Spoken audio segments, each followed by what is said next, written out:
ഒന്ന് മക്കബായർ 1-ാം അധ്യായം. മഹാനായ അലക്സാണ്ടർ. ഫിലിപ്പിൻ്റെ പുത്രനും മക്കദോനിയക്കാരനുമായ അലക്സാണ്ടർ കിത്തിം ദേശത്തു നിന്ന് വന്ന് പേർഷ്യക്കാരുടെയും മെദിയക്കാരുടെയും രാജാവായ ദാരിയൂസിനെ കീഴടക്കി ഭരണം ഏറ്റെടുത്തു. അതിന് മുൻപ് തന്നെ അവൻ ഗ്രീസിൻ്റെ രാജാവായിരുന്നു.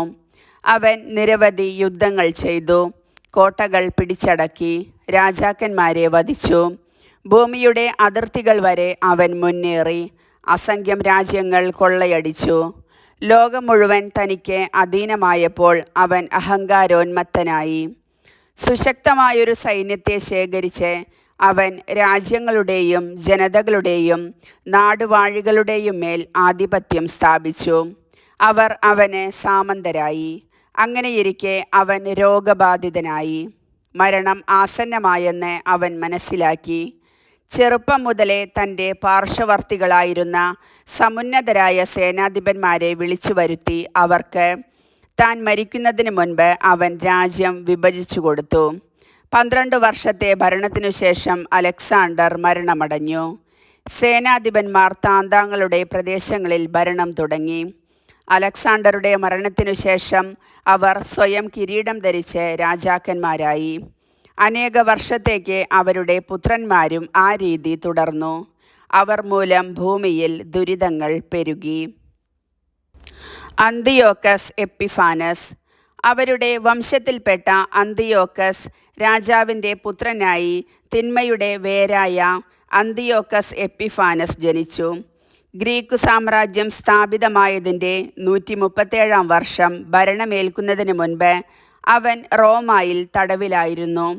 അക്കാലത്ത് നിയമനിഷേധകരായ ചിലർ മുൻപോട്ട് വന്ന് ഇസ്രായേലിൽ അനേകം പേരെ വഴിതെറ്റിക്കും വിധം പറഞ്ഞു. ചുറ്റുമുള്ള വിജാതീയരുമായി നമുക്ക് ഉടമ്പടി ചെയ്യാം, കാരണം അവരിൽ നിന്ന് പിരിഞ്ഞതിൽ പിന്നെ വളരെയേറെ അനർത്ഥങ്ങൾ നമുക്ക് ഭവിച്ചിരിക്കുന്നു. ഈ നിർദ്ദേശം അവർക്ക് ഇഷ്ടപ്പെട്ടു. കുറേ ആളുകൾ താൽപ്പര്യപൂർവ്വം രാജാവിൻ്റെ അടുക്കലെത്തി. വിജാതീയരുടെ ആചാരങ്ങൾ അനുഷ്ഠിക്കാൻ അവൻ അവർക്ക് അനുവാദം നൽകി. അവർ ജെറൂസലേമിൽ വിജാതീയ രീതിയിലുള്ള ഒരു കായികാഭ്യാസക്കളരി സ്ഥാപിച്ചു. പരിച്ഛേദനത്തിൻ്റെ അടയാളങ്ങൾ അവർ മായിച്ചു കളഞ്ഞു. വിശുദ്ധ ഉടമ്പടി പരിത്യജിച്ചു.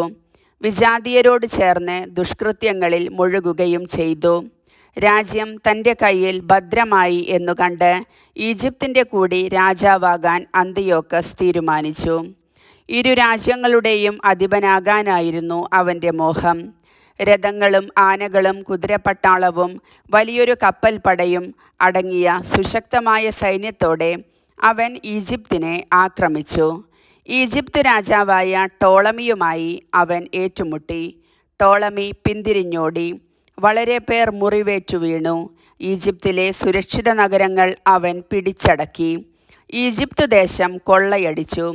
143-ാം ആണ്ടിൽ ഈജിപ്ത് കീഴടക്കിയതിനു ശേഷം അന്തിയോക്കസ് മടങ്ങി. ഇസ്രായേലിനെതിരെ ശക്തമായൊരു സൈന്യവുമായി പുറപ്പെട്ട് അവൻ ജെറൂസലേമിൽ എത്തി. അവൻ ഔദ്യത്വത്തോടെ വിശുദ്ധ സ്ഥലത്ത് പ്രവേശിച്ച് സുവർണ ബലിപീഠവും വിളക്കുകാലുകളും അവിടെയുണ്ടായിരുന്ന എല്ലാ ഉപകരണങ്ങളും കൈവശമാക്കി.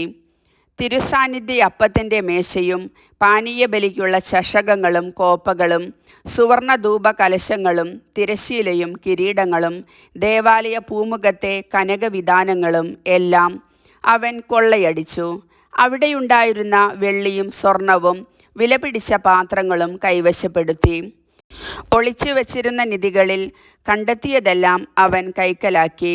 അവയും കൊണ്ട് അവൻ സ്വദേശത്തേക്ക് മടങ്ങി. അവൻ ഏറെ രക്തം ചൊരിഞ്ഞു. അവൻ്റെ സംസാരത്തിൽ അഹങ്കാരം മുറ്റിനിന്നു. ഇസ്രായേൽ സമൂഹങ്ങളെല്ലാം തീവ്ര ദുഃഖത്തിലാണ്ടു. ഭരണാധിപന്മാരിലും പ്രമാണികളിലും നിന്ന് ദീനരോദനമുയർന്നു. യുവതിയുവാക്കന്മാർ തളർന്നവശരായി. സ്ത്രീകളുടെ സൗന്ദര്യത്തിന് മങ്ങലേറ്റു. മണവാളൻ വിലപിച്ചു. മണവറയിൽ മണവാട്ടി പ്രലപിച്ചു. ദേശം പോലും അതിലെ നിവാസികളെ പ്രതി വിറപൂണ്ടു. യാക്കോബിൻ്റെ ഭവനം ലജ്ജാവൃതമായി. മതമർദ്ദനം. 2 വർഷങ്ങൾക്കു ശേഷം രാജാവ് തൻ്റെ കപ്പം പിരിവുകാരിൽ പ്രമുഖനായ ഒരുവനെ യൂദാ നഗരങ്ങളിലേക്ക് അയച്ചു. വലിയൊരു സൈന്യവുമായി അവൻ ജെറൂസലേമിലെത്തി. അവൻ പതിവായി അവരോട് സമാധാനത്തിൻ്റെ ഭാഷയിൽ സംസാരിച്ചു. അവർ അവനെ വിശ്വസിച്ചു. എന്നാൽ അവൻ പെട്ടെന്ന് നഗരം ആക്രമിച്ച് കനത്ത ആഘാതമേൽപ്പിക്കുകയും അനേകം ഇസ്രായേൽക്കാരെ നശിപ്പിക്കുകയും ചെയ്തു. അവൻ നഗരം കൊള്ളയടിച്ചു, അതിനെ അഗ്നിക്കിരയാക്കി, അതിലെ വീടുകളും നഗരഭിത്തികളും തകർത്തു. അവർ സ്ത്രീകളെയും കുഞ്ഞുങ്ങളെയും തടവുകാരാക്കി, കന്നുകാലികളെ കവർച്ച ചെയ്തു. ഉറപ്പുള്ള വലിയൊരു മതിലും ബലമേറിയ ഗോപുരങ്ങളും പണിത് ദാവീദിൻ്റെ നഗരത്തെ അവർ സുശക്തമാക്കി. അത് അവരുടെ സങ്കേതമായി തീർന്നു. ദുഷ്ടരും അധർമ്മികളുമായ ഒരു വിഭാഗം ആളുകളെ അവർ അവിടെ താമസിപ്പിച്ചു. അവർ അവിടെ നിലയുറപ്പിച്ചു. അവർ ആയുധങ്ങളും ഭക്ഷ്യപദാർത്ഥങ്ങളും ജെറുസലേമിൽ നിന്ന് ശേഖരിച്ച കവർച്ച വസ്തുക്കളും അവിടെ സംഭരിച്ചു. അങ്ങനെ അവർ ഒരു കെണിയായി. അത് വിശുദ്ധ സ്ഥലത്തെ ആക്രമിക്കാനുള്ള ഒളിസ്ഥലമായി മാറി. ഇസ്രായേലിനെ നിരന്തരം അലട്ടുന്ന ദുഷ്ടപ്രതിയോഗിയും. വിശുദ്ധ സ്ഥലത്തിന് ചുറ്റും അവർ നിഷ്കളങ്ക രക്തം ചിന്തി. വിശുദ്ധ സ്ഥലം അശുദ്ധമാക്കുക പോലും ചെയ്തു. ജെറുസലേം നിവാസികൾ അവരെ ഭയന്ന് ഓടിപ്പോയി.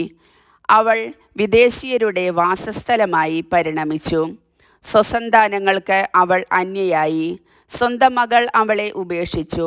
അവളുടെ വിശുദ്ധ സ്ഥലം മരുഭൂമിക്ക് തുല്യം വിജനമായി. തിരുനാളുകൾ വിലാപദിനങ്ങളായി മാറി. സാബത്തുകൾ പരിഹാസ വിഷയമായി. അവളുടെ കീർത്തി അപമാനിക്കപ്പെട്ടു.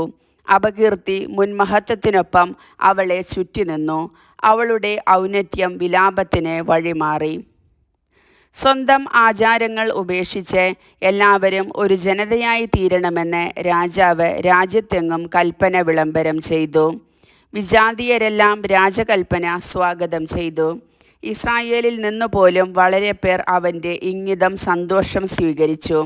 അവർ വിഗ്രഹങ്ങൾക്ക് ബലി സമർപ്പിക്കുകയും സാബത്ത് അശുദ്ധമാക്കുകയും ചെയ്തു. രാജാവ് ജെറുസലേമിലേക്കും യൂദാ നഗരങ്ങളിലേക്കും ദൂതന്മാർ വശം കത്തുകളയച്ചു. സ്വന്തം നാടിന് അന്യമായ ആചാരങ്ങൾ അനുഷ്ഠിക്കാൻ അവൻ ആജ്ഞാപിച്ചു. വിശുദ്ധ സ്ഥലത്ത് ദഹനബലികളും പാനീയ ബലികളും ഇതര ബലികളും അവൻ നിരോധിച്ചു. സാബത്തുകളും തിരുനാളുകളും അശുദ്ധമാക്കണമെന്നും വിശുദ്ധ സ്ഥലത്തെയും പുരോഹിതന്മാരെയും കളങ്കപ്പെടുത്തണമെന്നും വിഗ്രഹങ്ങൾക്ക് ബലിപീഠങ്ങളും ക്ഷേത്രങ്ങളും കാവുകളും നിർമ്മിക്കണമെന്നും പന്നികളെയും അശുദ്ധ മൃഗങ്ങളെയും ബലിയർപ്പിക്കണമെന്നും അവൻ കൽപ്പിച്ചു. പരിച്ഛേദനം നിരോധിച്ചു. അവർ നിയമം വിസ്മരിക്കുകയും ചട്ടങ്ങൾ വികലമാക്കുകയും ചെയ്യേണ്ടതിന് അവിശുദ്ധവും മലിനവുമായ എല്ലാവിധ പ്രവർത്തികളിലും ഏർപ്പെട്ട് തങ്ങളെ തന്നെ നികൃഷ്ടരാക്കണമെന്നും അവൻ നിർദ്ദേശിച്ചു. രാജകൽപ്പന അനുസരിക്കാത്ത ഏവനും മരിക്കണം. ഇങ്ങനെ അവൻ രാജ്യത്തെങ്ങും വിജ്ഞാപനം ചെയ്തു. എല്ലാ ജനങ്ങളുടെയും മേൽ പരിശോധകരെ നിയമിച്ചു. യൂദായിലെ നഗരങ്ങൾ തവണ വെച്ച് ബലിയർപ്പിക്കണമെന്ന് കൽപ്പിക്കുകയും ചെയ്തു. നിയമം ഉപേക്ഷിച്ച വളരെ പേർ അവരോട് ചേർന്ന് നാട്ടിലെങ്ങും തിന്മ പ്രവർത്തിച്ചു. ഇസ്രായേൽക്കാർ അഭയസ്ഥാനങ്ങളിൽ ഒളിക്കുന്നതിന് ഇത് ഇടയാക്കി. 145 വർഷത്തിൽ കിസ്ലേവ് മാസം 15 ദിവസം ദഹനബലി പീഠത്തിന്മേൽ അവർ വിനാശത്തിൻ്റെ മ്ലേച്ഛവസ്തു പ്രതിഷ്ഠിച്ചു.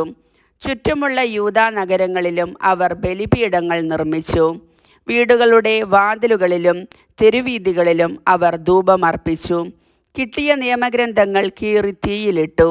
ഉടമ്പടി ഗ്രന്ഥം കൈവശം വയ്ക്കുകയോ നിയമത്തോട് കൂറു പുലർത്തുകയോ ചെയ്യുന്നവൻ രാജശാസനപ്രകാരം മരണത്തിന് അർഹനായിരുന്നു. നഗരങ്ങളിൽ ഇങ്ങനെ പിടിക്കപ്പെട്ട ഇസ്രായേൽക്കാരുടെ മേൽ അവർ മാസം തോറും ശിക്ഷാവിധി നടപ്പാക്കിയിരുന്നു. ദഹന ബലിപീഠത്തിന് മുകളിൽ സ്ഥാപിച്ച പീഠത്തിൽ മാസത്തിൻ്റെ 25 ദിവസം അവർ ബലിയർപ്പിച്ചു.